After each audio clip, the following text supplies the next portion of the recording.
Mirëmëngjes.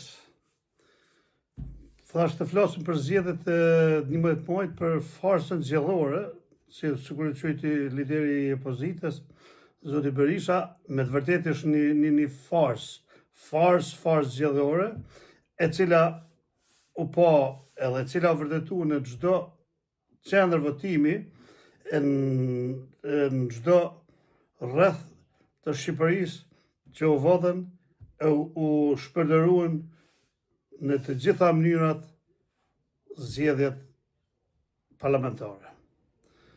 Pra,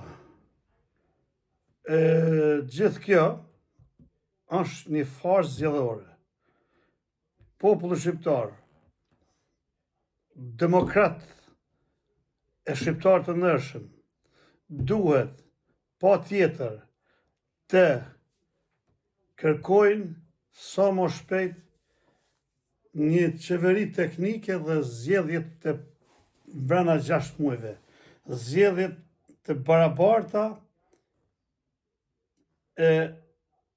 të hiqim një herë gjithmonë problemin e vjedhjeve, problemin zgjedhor. Mos të kemë më probleme, jo u vodhen, jo se vodhen, jo ashtu, jo ashtu. Pra, e gjithë kjo duhet bërë sa më shpejt.